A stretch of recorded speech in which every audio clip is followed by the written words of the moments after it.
There's a sound a house makes when it's holding a secret. Not the creak of wood or the hum of the fridge. Something colder. Like air that's too still in a room that should feel lived in. For weeks, I had been coming home and walking into that kind of silence. The kind that wraps around your chest and makes you second-guess if you even belong there anymore. Last Thursday was the beginning. Not the first clue, not the first suspicion. Those came before, like whispers behind a closed door. But this was the beginning of something I couldn't walk back from. She said she had a dentist appointment. Nothing suspicious in that. She left mid-morning, hair tied up, coat slung lazily over her arm, phone already in her hand. But 10 minutes later, when I left for work, I noticed her toothbrush was still dry. No steam on the mirror. Lipstick untouched on the counter. It was the way she didn't even try to pretend she'd been getting ready. That was the moment something snapped in my chest. Not anger. Not yet. Something more primitive. Curiosity sharpened by fear. I drove past the dental office she supposedly had her checkup at. Call it instinct or just plain paranoia, but I slowed down at the corner and waited. No sign of her car. I parked 2 blocks down, out of sight, and waited for 30 minutes. Nothing. Now, this is where most people would shrug it off, right? Tell themselves they're overthinking. But I couldn't. Not this time. So I drove. Not aimlessly, not wildly. I drove like I knew where I was going even though I didn't. I hit 3 spots I knew she'd been frequenting lately, places she'd mentioned in passing. Cafes, boutiques, that new yoga studio she suddenly became obsessed with despite always mocking it before. At the 4th place, some modern little cafe tucked behind an antique bookstore, I saw her, sitting by the window, not alone. The man across from her wasn't touching her, not obviously. But their knees were close. Too close. He was talking, leaning forward like every word he said mattered. She was laughing. Not polite laughter. Intimate. Familiar. The kind of laugh she used to save for late nights with me, after wine and bad movies. And then she touched his hand. It wasn't sexual. That's what made it worse. It was casual. Like it had happened 100 times before. Like she didn't even have to think about it. That kind of comfort is earned. Built. Not overnight. I didn't go inside. Not yet. I just watched. Watched her brush a crumb off his shirt. Watched her glance at her phone, probably checking the time, knowing she'd have to lie again when she got home. I took a picture. I don't know why. Maybe to remind myself I wasn't insane. Maybe to freeze the moment my life pivoted. That night she came home late. Said traffic was a nightmare. She dropped her keys in the bowl by the door, took off her coat, gave me a kiss on the cheek. Her breath smelled like cinnamon tea, the kind that cafe serves. I didn't say anything. Not that night. I wanted her to lie again. I wanted her to dig the hole deeper. Because I already knew. The real confrontation was coming. And I was going to make damn sure she didn't walk away clean. The next day I woke up before her. I didn't sleep much. Just laid there, staring at the ceiling, replaying that cafe scene until it felt like a film burned into the inside of my eyelids. I made coffee like I usually did, except this time I didn't bring her a cup. I let it sit on the counter. A small test. She came down in that pale blue robe she wears when she wants me to notice her. Hair perfectly messy, like it took 20 minutes to look effortless. She didn't even glance at the mug. Just picked up her phone, thumb moving across the screen like the room didn't exist. I asked her how her dentist appointment went. She didn't flinch. Not even a pause. Just told me it was fine. A bit of scraping, no cavities, she said, and smiled. Like someone who's rehearsed a lie so well they've started believing it. That day, I started making moves. I backed up every photo on our shared drive. Changed the password to our home Wi-Fi. Checked our finances. Quietly transferred part of my savings into a private account she didn't know about. It wasn't about revenge. Not yet. It was about control. I wasn't going to let her burn the house down with me still inside. Then came Saturday. She told me she was going shopping with her sister. I nodded, let her walk out the door, even offered to help carry her bags to the car. She kissed my cheek again. Same spot, same pressure. And this time, it felt like acid. 10 minutes later, I followed her. I stayed a few cars back. She never once checked her mirror. She didn't go to her sister's. She drove to a private apartment complex across town. One of those upscale ones with coded entry gates and reserved parking. She knew exactly where to go, pulled into a spot like she'd been there dozens of times. Not a second of hesitation. Then she walked inside. She stayed there for 2 hours. I waited the whole time. Every minute that passed, I rehearsed what I was going to say, how I'd confront her, how I'd break through whatever armor she thought she'd built. But then the door opened, and I saw her. She walked out laughing like she had everything. Her hair was slightly undone. Not messy, not enough to draw suspicion from strangers, but I knew her. I knew how she looked when she was relaxed. She didn't look guilty. She looked satisfied. Then I saw him. Same man from the cafe. Tall, tan, overly confident. The kind of guy who uses words like champ and thinks he invented charm. He walked out behind her carrying nothing. Not a single bag. So much for shopping. And then she kissed him. It wasn't desperate or stolen. It was slow, purposeful. I didn't take a picture this time. I just got out of the car and walked across the parking lot. She didn't see me until I was 5 steps away. She froze. He looked confused for half a second until I said her name. Not shouted. Just said it, cold and quiet, like pulling a trigger without the bang. She stepped back. Her eyes darted. Then came the laugh. Not her usual one. This was sharp. Defensive. "Are you following me?" she asked. Like I was the criminal here. Like I was the one who'd just been caught doing something shameful. I looked her in the eyes and said, "I caught you in the act." But what came next left me speechless. Because what she did next wasn't denial. It wasn't tears. She turned to him and said, "Well, I guess that's that, huh?" And she smiled. Not at me. At him.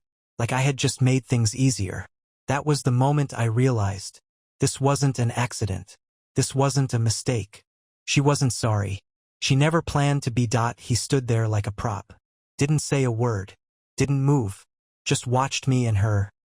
Like he was waiting for his cue. Like this was all part of some bad rehearsal. Maybe she'd warned him about me. Maybe this wasn't even the first time someone's husband had shown up. I looked at him, really looked. Not out of jealousy. Not even hatred. Just a raw, unscripted curiosity. Who do you have to be to stand next to someone else's wife and smirk while she blows her marriage up in front of you? But I didn't speak to him. I kept my focus on her. "So this is it?" I asked. "All those nights you came home late. All those stories. This is what it's been leading to?" She rolled her eyes. That damn eye roll. Like I was inconveniencing her. Like I had no right to be upset in my own life. "Oh, please, don't act surprised," she said. "You've been checked out for years. Don't turn this into a soap opera just because I got tired of waiting for you to wake up." That line didn't sting. It detonated. Not because it was cruel, but because it was rehearsed. She'd been sitting on it, waiting to use it. And the way she said it, she wasn't trying to explain. She was just trying to win. "I haven't been checked out," I said, keeping my voice flat. "I've been fighting for us while you were sneaking around like a damn tourist in your own life." Her eyes narrowed. "Don't flatter yourself. You weren't fighting. You were surviving. There's a difference." The guy finally opened his mouth. "Maybe we should go inside." She laughed. This sharp, sarcastic bark of a sound and said, "No, let him finish his dramatic monologue. Maybe he'll even cry." It wasn't just what she said. It was how she said it. She wasn't just done with the marriage. She was done with the respect. With the decency. She wasn't trying to protect what we had. She was trying to bury it. That was when something inside me shifted. Not rage. Not pain. Just a clarity so sharp it felt like cold air in my lungs. I stepped closer. Close enough for her to see that whatever was left of the man she thought she was cheating on wasn't standing there anymore. "You think this is the end of it?" I asked. "You think this is just some scene you walk away from? You forget who I am." Her smile twitched. Just a little. "I know who you are," she said. "That's the problem." It was the first honest thing she said all day. She turned to him, slid her hand into his, like a curtain dropping after a bad play. They walked toward the building without looking back. She didn't expect me to follow. I didn't. I stood there and let her walk into her new life, thinking she had just pulled off the cleanest exit possible. What she didn't know was that the real mess was just beginning. Because I wasn't going to burn the house down. I was going to redecorate. And when she came back, She wouldn't recognize a single room. I didn't drive home right away. I sat in that parking lot, engine off, heat bleeding out of the car, and just stared at the empty space where she and that guy had stood. It wasn't disbelief. I believed every second of it now. It was more like watching a fire die down after it's burned through everything flammable. I went home 3 hours later, but I didn't go inside. I sat across the street in my own driveway, in my own car, and watched my own house like a stranger. The porch light blinked on at 7:06 like it always did. The upstairs hallway flicked dark by 10:03. Automatic routines. She'd programmed them like a checklist. The life she left behind was still running like clockwork. She hadn't come back. Not that night. Not the next morning. Not even by Sunday. But she texted. One message. We need to talk. No apology. No panic. Just that. I didn't answer. I wanted her to sweat. To wonder how much I knew. How far I'd go. How fast I could unravel her neat little side life. She came back Monday afternoon. She had keys, of course. Walked in like she still lived there. Like nothing was fractured. No suitcase. No excuse. Just her, in jeans and a smug calmness that should have been illegal. I was waiting for her in the kitchen. I didn't say a word. Just slid the photo across the table. The one from the cafe. The hand touch. The smile. She didn't even look surprised. Just stared at it, exhaled, and leaned back against the counter like we were two co-workers in a bad meeting. I guess it's all out now, she said. I laughed. Not because it was funny, but because of how pathetic it all was. How easy she made it for herself. Like peeling off a name tag. So that's it, I said. You don't even try to explain? She scoffed. Explain what? You want me to cry? Want me to say it meant nothing? I'm not going to insult you. Too late. She looked at me then. Like really looked. And I saw it, the irritation. The fatigue. Not with herself. With me. Like I was making it harder for her to walk away clean. I've been unhappy for a long time, she said. And you? You're exhausting. You live like you're still waiting for something better. Maybe it's not about what I did. Maybe it's about what you never became. That one hit.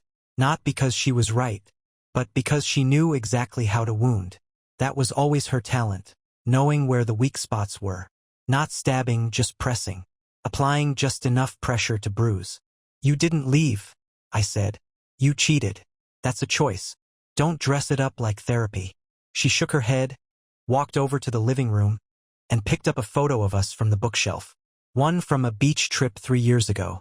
Back when I thought she was still in love with me. I tried, she whispered. You're not the man I married. Good, I said. Because the man you married didn't see you for who you really are. She blinked. Her mouth twitched. For the first time she looked uncertain. I want to end this the right way, she said. No lawyers. No mess. I leaned forward, elbows on the table, and stared at her like a puzzle I didn't need to solve anymore. You don't get to choose what kind of ending this is, I said. Not after how you started it. And I meant it, because I wasn't planning to end this quietly. Not after she lit the fuse and smiled at the explosion.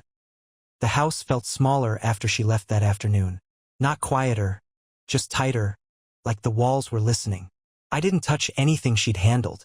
The photo she picked up stayed exactly where she set it down. Her coat still hung on the back of the chair like she expected to come back later and pick it up after everything blew over. But I wasn't letting her coast through this. That night I started gathering. Not evidence. Not to hurt her. To strip her. Piece by piece. Layer by layer. I pulled up our shared documents, bank statements, mortgage papers, the old prenup her father insisted on when we first got married.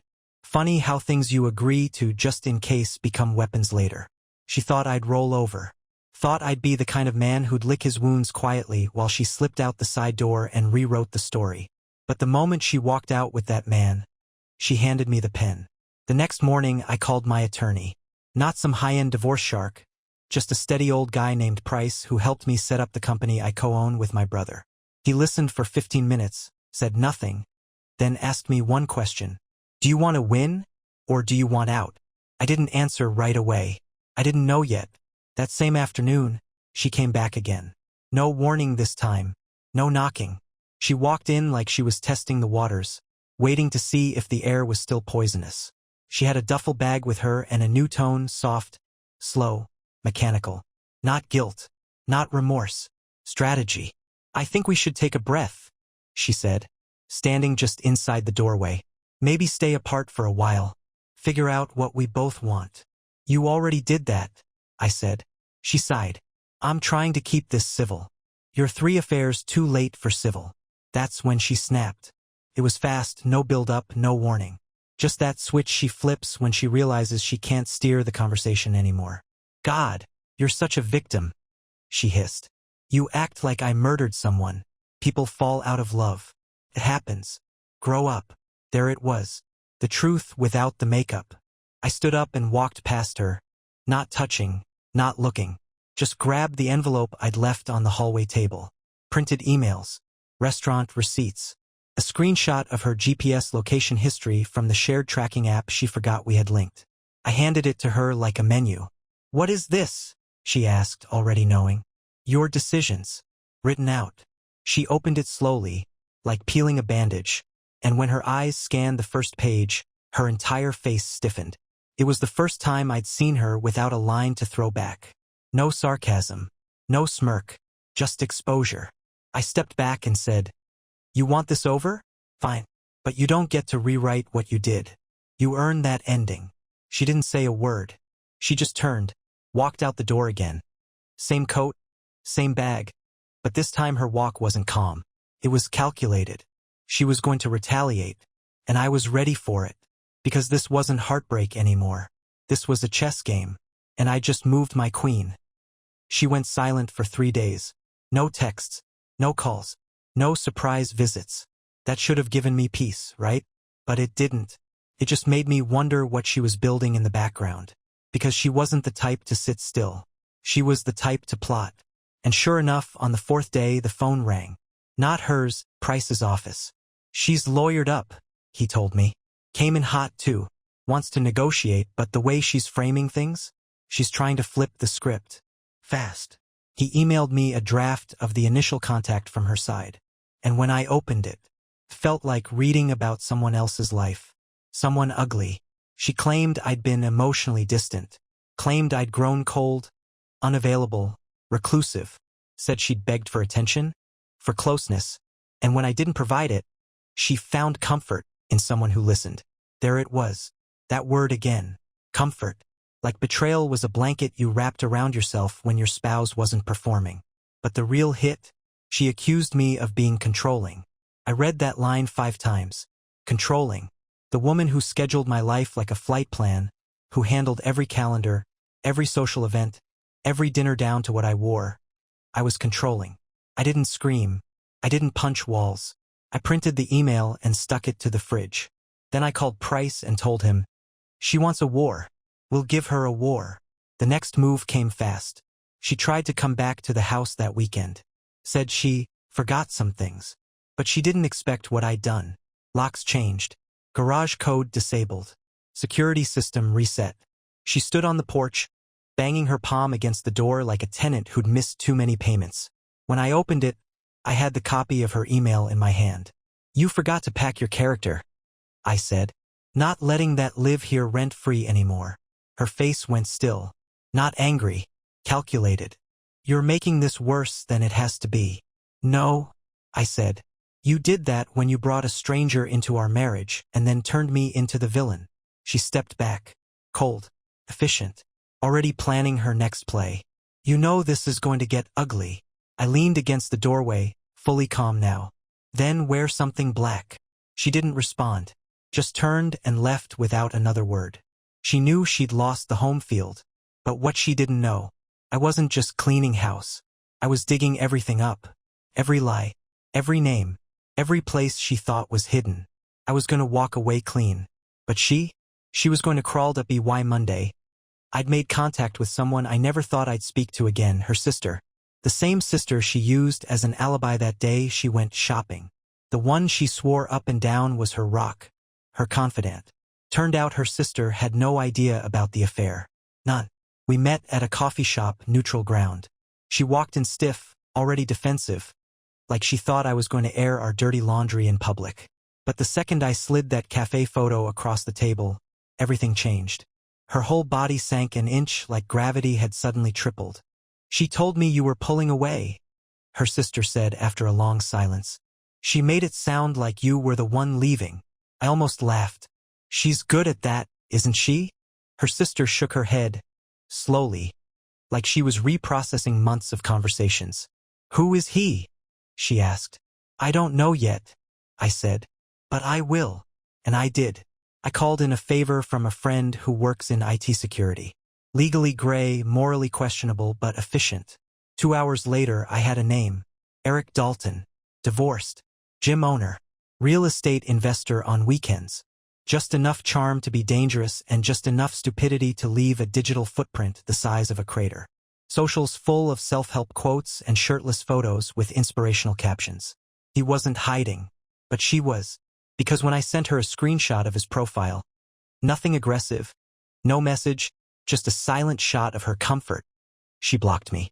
Blocked her husband. That's when I knew something deeper was going on. She wasn't just ashamed. She was cornered. 2 days later, she called Price's office. Said she wanted to meet. No lawyers. Just us. Closure, she called it. I agreed. Not because I wanted closure. Because I wanted to see how far she'd twist herself trying to salvage the version of the story she still thought she could control. We met in the park. Public, visible, safe. She sat on a bench like it was a therapy session. All white sweater, clean makeup, the picture of innocence. "Jake," she said, soft, like my name still belonged to her. I sat. She launched into it immediately. "You're trying to ruin me." "I haven't even started," I replied. She took a deep breath. "What do you want?" "I want the truth. And I want you to say it out loud." "What truth?" "That you lied. That you cheated. That you used me. I want to hear it." One time, she hesitated. And for a second I saw it. That flicker. That tiny, cracking moment where the walls started to cave in behind her eyes. "I never meant to hurt you," she said. "But you did. I thought you'd move on. You don't get to make that call."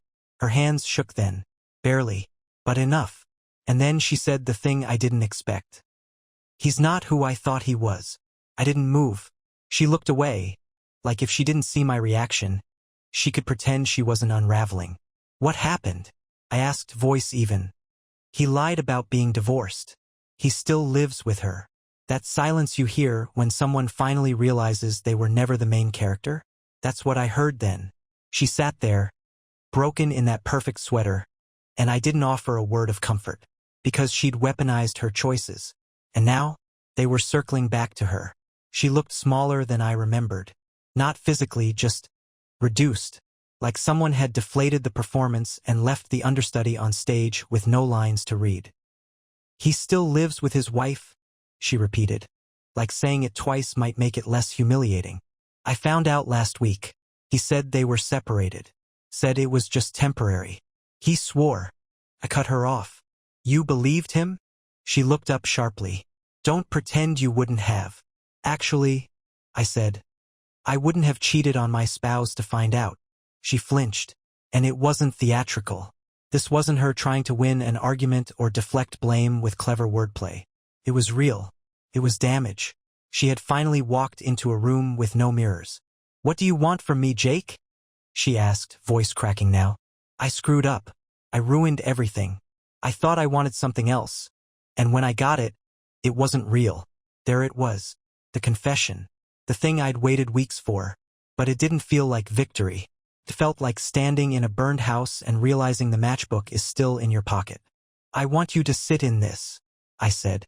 No saving face. No spin. Just the mess. You lied. You cheated. You threw away a life most people beg for. Because some idiot in a gym smiled at you and you thought it meant something. "I thought I meant something," she said. That landed differently. I paused. Not because I pitied her, but because for the first time, I understood something that changed everything.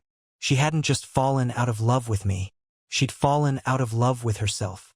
And in trying to chase a version of who she used to be, she'd turned our marriage into collateral.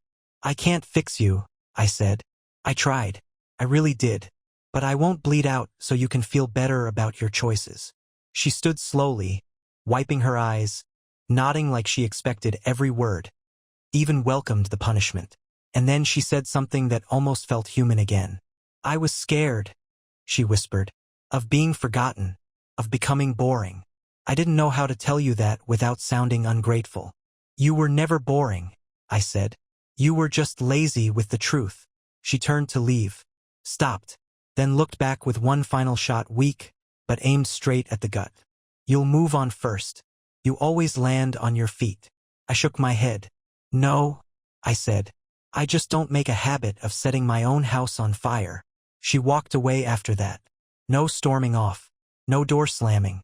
Just one foot in front of the other, like a woman realizing too late that she's not walking toward a new life. She's walking through the ruins of the one she torched.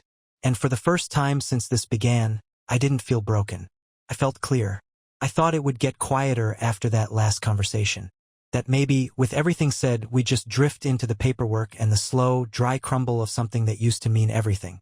But she wasn't finished. Not even close. 2 days later, I started getting calls. Not from her, from mutuals. People we used to host dinners for, vacation with, lean on during rough patches. Now they were calling to check in. Their voices cautious, too polite, like they were reading from a script. The third call gave it away. "Man, I'm just surprised," my old friend Daniel said. "She told us you were unfaithful, that you pushed her away emotionally for months. She made it sound like she tried to fix it and you just froze her out." I didn't yell, didn't argue. I just laughed. Hard. Then I told him the truth. Calmly, plainly, without venom. "She's not just rewriting history," I said. "She's selling tickets to the premiere." He went quiet. Said he didn't know the full story. Promised he wouldn't take sides. That was the moment I knew. She wasn't just trying to survive the fallout. She was trying to win the breakup. Reputation. Sympathy. The narrative. She wanted to leave the burning wreckage with clean hands and a crown of thorns. And I wasn't going to let her. So I started talking. Not with anger, not with vengeance, just facts. Cold, clear facts. The photos. The receipts. The timeline. One by one, I laid them out in private conversations. Not to destroy her, but to defend the truth. My truth. It worked. The silence shifted. People stopped calling me. Started backing away from her. The sympathy she'd tried to weaponize began to dissolve. Because here's the thing, when your story starts to wobble, people remember the details you thought they'd forget. And she'd been sloppy. Changing stories. Overlapping lies. Convenient memory gaps. It started to cave in. Then her sister called me again. "I think you should see something," she said. "She's spiraling." She sent me screenshots of texts my wife, ex-wife-to-be, had sent her over the last week. Desperate messages. Blame shifting. Claims that I had turned everyone against her. That she was being erased. And beneath that, a flicker of fear. Not the kind you get when you lose something. The kind that hits when you realize you were never the one holding the leash. She tried to schedule another meeting after that. I didn't respond. There was nothing left to say. Because it wasn't about words anymore. It was about legacy. And hers was falling apart one lie at a time. I signed the papers on a Thursday. No ceremony, no final conversation. Just a notary, 2 pens, and the quiet thud of a chapter closing. Her signature was already there, tight and aggressive, like she was still trying to own the ending even as she handed it over. She didn't show up for the final filing. Her lawyer handled it all. Dropped everything into an envelope like we were shipping off a broken product for return. It didn't feel like relief at first. It felt like standing in an airport after missing your flight. Bag in hand, nowhere to be, and too tired to feel anything but empty. But then the peace came. Not loud. Not triumphant. It was quiet. Subtle. Like breathing without realizing you'd been holding your breath for months. I moved out of the house a week later. Sold most of the furniture. Left the framed photo of us in the drawer of the nightstand, not out of sentiment, but because I didn't need it anymore. Let it haunt the next owner. Let it be a story without a narrator. She texted me once more. 3 weeks after the divorce was finalized. "I hope you're doing okay. I never meant for things to go this way." I stared at the message for a long time. She still wanted to be seen as the one who meant well. Still clinging to that last shred of dignity she hadn't earned. I didn't reply. Not because I was angry, Because I was done. I'd already answered her in every way that mattered. With the silence she deserved. I started rebuilding. A new place. A new routine. Simpler. Lighter. Not cleaner, not yet, but real. Honest. I started cooking again. Something I hadn't done in years. Played guitar.